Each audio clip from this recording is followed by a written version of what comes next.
السلام علیکم ورحمۃ اللہ وبرکاتہ۔ الحمدللہ، ایک بار پھر آپ سب کو خوش آمدید۔ اگر آپ قرآن کریم کو ترجمہ، شان نزول اور آسان تفسیر کے ساتھ سمجھنا چاہتے ہیں تو ہمارے چینل کو سبسکرائب کریں، ویڈیو کو لائک کریں اور اپنے عزیزوں کے ساتھ ضرور شیئر کریں تاکہ قرآن کا پیغام زیادہ سے زیادہ لوگوں تک پہنچ سکے۔ آج ہم سورۃ البقرہ کی آیات نمبر 9 اور 10 کو سمجھیں گے۔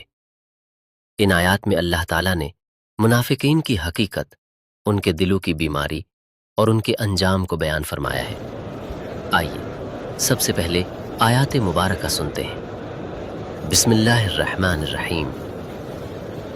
یخادعون اللہ والذین آمنوا وما یخدعون الا انفسهم وما یشعرون فی قلوبہم مرض فزادہم اللہ مرضا وَلَهُمْ عَذَابٌ أَلِيمٌ بِمَا كَانُوا يَكْذِبُونَ۔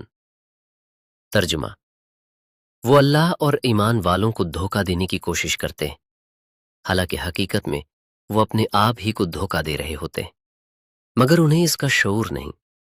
ان کے دلوں میں بیماری ہے، پس اللہ نے ان کی بیماری کو اور بڑھا دیا، اور ان کے لیے دردناک عذاب ہے کیونکہ وہ جھوٹ بولا کرتے تھے۔ اب جانتے ہیں ان آیات کی شان نزول۔ یہ آیات مدینہ منورہ کے ان منافقین کے بارے میں نازل ہوئیں جو بظاہر مسلمان بن گئے تھے لیکن دل سے ایمان نہیں لائے تھے۔ جب ہجرت کے بعد اسلام مضبوط ہونے لگا اور مسلمانوں کو کامیابیاں حاصل ہونے لگیں تو کچھ لوگوں نے اپنے مفادات کی خاطر اسلام قبول کرنے کا ظاہری اعلان کر دیا۔ وہ مسلمانوں کے درمیان رہتے، ایمان کا دعویٰ کرتے، لیکن خفیہ طور پر اسلام کے دشمنوں کی مدد کرتے تھے۔ ان کا خیال تھا کہ وہ اپنی چالاکی سے مسلمانوں کو دھوکہ دے رہے ہیں، مگر حقیقت میں وہ اپنی ہی دنیا اور آخرت کو نقصان پہنچا رہے تھے۔ اب آئیے ان آیات کی تفسیر کو آسان الفاظ میں سمجھتے ہیں۔ اللہ تعالیٰ فرماتے ہیں کہ منافق یہ سمجھتا ہے کہ وہ اللہ اور اہل ایمان کو دھوکہ دے رہا ہے، لیکن اللہ تعالیٰ ہر ظاہر اور پوشیدہ چیز کو جاننے والا ہے، اس سے کوئی راز چھپا نہیں رہ سکتا۔ اس لیے منافق دراصل کسی اور کو نہیں بلکہ خود اپنے آپ کو دھوکہ دیتا ہے۔ وہ دنیا کے چند فائدوں کے لیے اپنی آخرت کو برباد کر لیتا ہے۔ اس کے بعد اللہ تعالیٰ فرماتے ہیں کہ ان کے دلوں میں بیماری ہے۔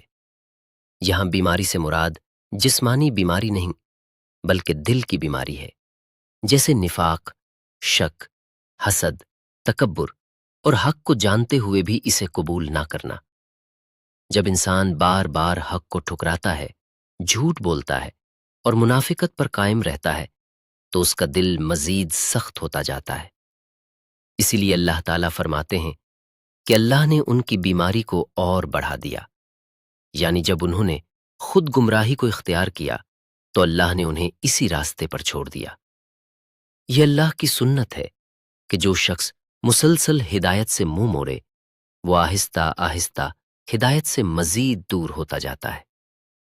پھر اللہ تعالیٰ فرماتے ہیں کہ ان کے لیے دردناک عذاب ہے کیونکہ وہ جھوٹ بولتے تھے۔ ان کا سب سے بڑا جھوٹ یہ تھا کہ وہ زبان سے ایمان کا اقرار کرتے تھے لیکن ان کے دل ایمان سے خالی تھے۔ ان آیات سے ہمیں کیا سبق ملتا ہے؟ ایمان صرف زبان سے اقرار کا نام نہیں بلکہ دل کی سچائی اور عمل کی گواہی بھی ضروری ہے۔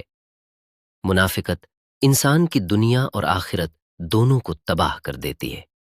ہمیں ہمیشہ اپنے دل کا محاسبہ کرتے رہنا چاہیے کہ کہیں ہمارے قول اور عمل میں تضاد تو نہیں۔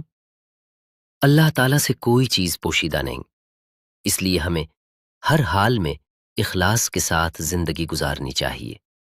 اللہ تعالیٰ ہمیں ہر قسم کے نفاق، جھوٹ، حسد اور دل کی بیماریوں سے محفوظ رکھے اور ہمیں سچا اور مخلص ایمان